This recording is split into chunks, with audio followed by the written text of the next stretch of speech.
Hello नमस्कार, मी रश्मी तुमचं खूप सारं स्वागत करते आपल्या चॅनलच्या एका नवीन व्हिडिओमध्ये। याआधी बऱ्याच वेळेला मी तुमच्यासोबत नाईट क्लिनिंग रूटीन शेअर केलेला आहे आणि डेली क्लिनिंग रूटीन वगैरे कसं असतं ते बऱ्याच वेळेला मी तुमच्यासोबत शेअरसुद्धा केलेलं आहे आणि तुम्हाला तसे व्हिडिओ जास्त आवडतातसुद्धा। त्या व्हिडिओना तुम्ही खूप जास्त पसंती देता। तर म्हटलं चला आज तुमच्यासोबत आहे ना मी माझं वीकली क्लिनिंग रूटीनसुद्धा शेअर करते। डेली रूटीन तर तुम्ही बघितलेलेच आहे। तर वीकली रूटीनमध्ये काय असतं, हे जे रॅक दिसत आहेत ना तुम्हाला, हे मी गॅसच्या बरोबर बाजूला ठेवलेल्या आहेत, ज्याच्यावर तेलाची, मिठाची, लोणच्याची बरणी असते। तर ऑफकोर्स ते तेलामुळे चिकट होत राहतं, गॅसच्या बाजूला असल्यामुळे फोडणी उडते, त्यामुळे ते चिकट होतं, धूळ माती बसते, दिसत नाही। विंडो आहे माझ्या इथे समोरच बरोबर। तर मग मी काय करते, दर 8 दिवसांनी आहे ना हे रॅक पूर्ण काढते आणि त्यांना घासते स्वच्छ। आणि रॅक ठेवल्यामुळे काय होतं, त्याच्या पाठीमागची जे स्टाईल्स आहे ना तीसुद्धा घासली जात नाही आणि धुतली जात नाही, कारण की मग तिथे ते रोज काढणं तेवढं शक्य होत नाही आणि आपण रोज काढत पण बसत नाही। मग गॅसच्या इथे फक्त गॅसच्या वरच्या ज्या स्टाईल्स असतात किंवा गॅस असतो ते फक्त धुतलं जातं आणि हे कोपऱ्यामध्ये आपलं रोज तेवढं धुतलं जात नाही, साफ होत नाही। म्हणून मग मी 8 दिवसांनी पूर्ण ते रॅक काढते आणि ते रॅक पण घासून पुसून पुन्हा निथळत ठेवते बाहेर गॅलरीमध्ये, म्हणजे बाकीची कामं उरकेपर्यंत त्याचं पाणी पूर्ण निथळतं। त्याच्यानंतर दर 8 दिवसांनी मी इथे हा जो मसाल्याचा डबा दिसतोय तुम्हाला तो पण मग मी काढते पूर्ण। मसाले त्यातले 8 दिवस पुरतील इतकेच काढते, जास्त काढत नाही, कारण की कधी कधी काय होतं मॉइश्चरमुळे ना मसाल्यांचा गटका होतो, ते जमा होतात मसाले आणि मला तसं आवडत नाही। म्हणून मग मी एकदम कमी लागतील एवढेच मसाले त्याच्यामध्ये काढून ठेवते।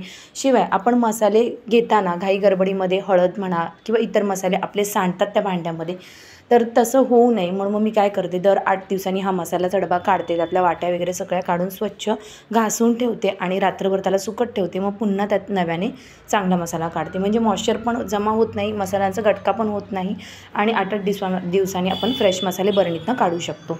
तर ते एक मी करते। त्याच्यानंतर ही जी मिठाची बरणी दिसते तुम्हाला, ही सुद्धा खूप जास्त चिकट होते, कारण की मिठाच्या बरणीला आहे ना आपण पटकन कसंही हात लावतो जेवण बनवताना, त्यामुळे ती सगळ्यात जास्त चिकट होते। आणि ही बरणी मी मिशोवरनं मागवलेली आहे, पण मला ना अजिबात आवडलेली नाही आहे। ऑफकोर्स कोणतीही गोष्ट ही वापरल्यानंतरच आपल्याला कळते, आधी कळत नाही, कारण की मला आहे ना बघितल्यावरती खूप जास्त आवडली होती आणि मग मी ती मागवली होती, पण ती खरं तर फक्त शोचंच काम करेल, कारण की आहे ना ज्यांना हाताने मीठ घेण्याची सवय आहे ना त्यांचं तर ती बोटं आपली त्या बरणीमध्ये आहेत ना जात नाहीत। जोपर्यंत वरच्यावर मीठ आहे तोपर्यंत आपण टाकू शकतो, आतपर्यंत त्या बरणीमध्ये हात जात नाहीत।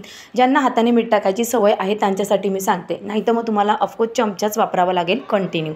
म्हणून मला ती बरणी आवडलेली नाही आहे आणि घेताना वगैरे 1-2 वेळा ती पडली होती माझ्याकडनं, पण फुटली नाही म्हणा। पण मला तर असं वाटतं की ह्या बरणीपेक्षा बेस्ट आपली काचेची बरणी आहे, कारण की मला हाताने मीठ टाकण्याची सवय आहे म्हणून सांगते। आणि तिचं झाकण पण एवढं हे ना सटकतं, म्हणजे पटकन जर आपला ओला हात वगैरे असेल तर, म्हणून मग आता आणली आहे तर मी वापरते, पण मला शक्यतो ती जास्त आवडलेली नाही आहे। तर असं आहे। त्याच्यानंतर हे रॅक मी काढलेले आहेत, हे रॅक आहेत ना खूप जास्त चिकट होतात, फोडणीचं उडतं। ज्यांना म्हणजे गॅसच्या बाजूला असे रॅक ठेवण्याची सवय आहे ना त्यांना माहिती असेल की फोडणीचं हे ऑफकोर्स उडतं, धूळ माती बसून जाऊ नये ना ते अजून चिकट होत राहतं। म्हणून मग मी हे रॅक दर 8 दिवसांनी काढते, धुते आणि बाहेर निथळत ठेवते। आणि मला वाटतं की प्रत्येक महिलेनी जे आपण किचन ॲसेसरीज वापरतो ना तर त्या दर 8 दिवसांनी क्लीन केल्या पाहिजेत, कारण की महिनाभर जर आपण वाट बघत बसलो ना तर ते खूप जास्त घाण होत जातं। त्याच्यानंतर मग काय करते, मी तुम्हाला म्हटलं की तिथे रॅक असल्यामुळे ह्या ज्या टाईल्स आहे कोपऱ्यातल्या ह्या रोज घासल्या जात नाहीत, म्हणून मग मी काय करते, दर 8 दिवसांनी ह्या टाईल्स ज्या आहेत त्या वरपर्यंत घासते। आणि समोरचं तर मी डेली क्लिनिंग रूटीनमध्ये तुम्ही पाहिलेच असेल, मी रोज गॅसओटा क्लीन करते आणि त्याच्या वरच्या ज्या पूर्ण टाईल्स आहेत त्या मी घासते। तर आता हे सगळं मी घासून घेते साबणाने आणि पूर्ण पाणी ओतून धुवून टाकते, म्हणजे 8 दिवसांनी असं केलं ना की बरं वाटतं, चांगलं वाटतं आणि जास्त किचन रापत पण नाही जर वरचेवर आपण ही क्लिनिंग सारखी करत गेलो तर। म्हणून मग दर 8 दिवसांनी मी हे करते। त्याच्यानंतर मग काय करते, हे सगळं धुवून झाल्यानंतर जी वरती आहेत माझे सेल्फ लावलेल्या आहेत ट्रॉल्या, तर तिथेसुद्धा काय होतं फोडणीचं उडत जातं आणि चिकट होतं। तसंही तुम्ही बघितलेलं असेल मागच्या व्हिडिओमध्ये, मी नेहमी पुसते, म्हणजे वरच्यावर त्याला सारखी मी पुसत असतेच, पण काय होतं पुसून पण आहे ना असा थर एक जमा होत राहतो आणि त्याच्यावर फोडणीचं उडतं, त्याच्यामुळे मग आणि त्यात चिमणी नाही बसवलेली अजिबात, आणि अजून एक पॉईंट म्हणजे ते व्हाईट फर्निचर आहे, त्यामुळे ते तेवढं मेंटेन करणं गरजेचं आहे. कारण की व्हाईट फर्निचरवर डाग लगेच दिसून येतात, सगळ्यांना माहितीच आहे. म्हणून मग ते फोडणीचं उडतं. मग मी रोज घासत नाही, कारण की ऑफकोर्स ते खराब होईल जर रोज घासलं तर. मग मी काय करते, हलक्या हाताने जे लिक्विड आहे साबणाचं ते घेते आणि स्कॉच ब्राईटनं एकदम हलक्या हाताने त्यांना घासून घेते. वरती जो चौकोन आहे चिमणीचा बस तेवढाच, तिथेच जास्त करून फोडणीचं उडतं, ते हलक्या हाताने मी घासून घेते. आणि वाईप जे आहेत मी ट्रॉल्यांसाठी नेहमी वापरते, गॅससाठी आणि ट्रॉल्यांसाठी मी दाखवलेत बऱ्याच वेळेला. तर त्याने मी काय करते, 2 ते 3 पाणी बदलून ते चांगलं पुसून घेते. ओला कपडा पण कधी कधी वापरते, पण कपडे इकडे तिकडे आपण वापरत असतो, त्यामुळे मग मी काय करते, शक्यतो आहे ना हे जे वाईप दिसत आहेत ना हे बरे पडतात.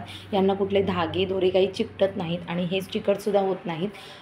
त्याच्यामुळे मग हे वाईप वापरणं मी प्रिफर करते आणि मला ते बेस्ट वाटतात. तर ते आता मी सगळं हे छान सगळं पुसून घेते आणि काच वगैरे पण आतून पुसून घेते. आणि असं आठवड्यातनं एकदा केल्यामुळे काय होतं, जास्त घाण होत नाही, वरचेवर असं साफ केल्यामुळे, आणि रापत देखील नाही, आणि किचन तेवढं क्लीन राहतं आणि जे व्हाईट आहे ते व्यवस्थित छान चकाचक दिसतं. तर आता इथे सगळं घासून पुसून झालेलं आहे. त्याच्यानंतर मग मी काय करते, वायपरने पूर्ण हे जे पाणी आहे ओट्यावरचं ते पूर्ण काढून घेते आणि जे रॅक निथळ ठेवले होते ते पण पूर्ण पाणी निथळून गेलेलं असतं त्याचं. मग मी ते आणते, म्हणजे पुन्हा परत तिथे ज्यांच्या जागेवर लावते आणि वाईपने त्यांना पुसून घेतलेलं आहे चांगलं. तर मडकं पण मी आज लवकरच भरलं, नाही तर मी नेहमी रात्रीच भरते, पण आज पाणी संपल्यामुळे मी त्याला संध्याकाळी भरून ठेवलं होतं. मग फक्त बाहेर साबणाचं जे काही उडालं असेल मग त्याच्यावर पाणी ओतलं, गॅस ओटा वगैरे सगळा क्लीन केला आणि वायपरने पाणी काढून पुन्हा बेसिंग राहिलं होतं धुवायचं ते धुतलं. हा जो कॉर्नर दिसतो आहे हा कॉर्नर मी एक दिवसाआड किंवा रोज मी साफ करते.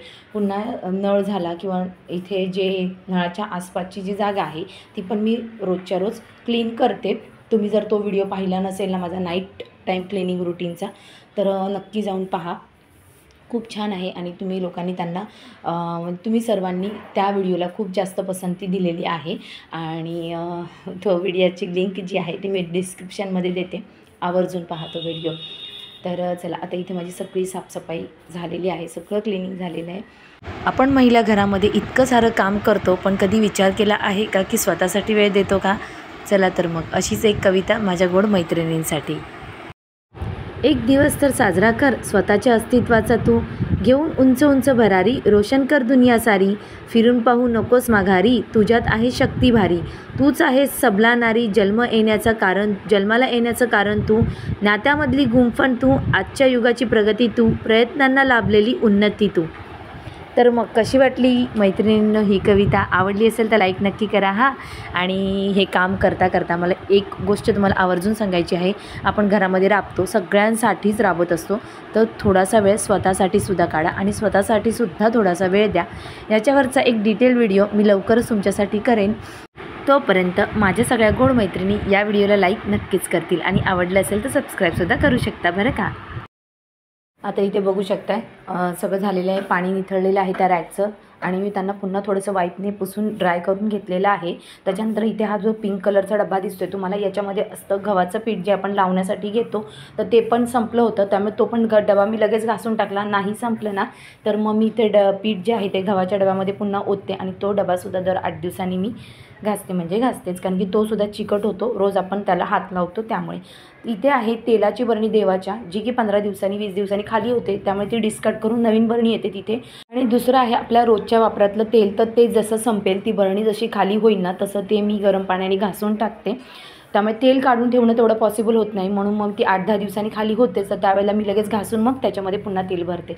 त्याच्यानंतर मिठाची बरणी मी आता इथे सुकट ठेवणार आहे, म्हणजे सकाळपर्यंत सुकेल आणि मग त्यात मीठ काढता येईल. त्याच्यानंतर मसाल्याचा जो डबा आहे तो पण मग मी असाच ठेवून देते, म्हणजे तो पण वाळेल आणि सकाळी मला मीठ काढता येईल त्याच्यातून. आणि बाकीच्या बरण्या पण मी खाली झाल्या की नंतर घासून टाकते आणि जी प्लास्टिक आहे ते मी फेकून देते, डिस्कार्ड करून टाकते. आता इथे पुसून मी सगळं ठेवून दिलेलं आहे, जाळ्या वाळत ठेवल्यात. आता गॅस सुकला की त्या जाळ्या लावून घेणार. आणि इथे एक क्लिप माझ्याकडनं मिस झाली, ती म्हणजे मी काय करते, रात्रीचं 8 दिवसांनी एकदा गरम पाणी करते टोपामध्ये, त्याच्यामध्ये खायचा सोडा आणि डिटर्जंट पावडर टाकते थोडीशी आणि ते गरम पाणी बेसिंगमध्ये ओतते, बेसिंगच्या होलामध्ये ओतते, म्हणजे जे काही जीवजंतू आहेत ना ते मेले जातात आणि काही खरकडं अडकलं असेल तर ते पण पूर्ण निघून जातं. म्हणून मी 8 दिवसातनं एकदा बेसिंगमध्ये असं गरम पाणी ओतते, तर ती क्लिप माझ्याकडनं मिस झाली. तर असंच असतं माझं वीकली क्लिनिंग रुटीन. तुम्हाला कसं वाटलं मला नक्की कमेंट करून सांगा. आवडला असेल हा व्हिडिओ तर लाईक नक्की करा आणि चॅनलला सबस्क्राईब अवश्य करा. चला उद्या पुन्हा भेटते असेच एका छान छान नवीन व्हिडिओचं. तोपर्यंत बाय बाय आणि शुभरात्री.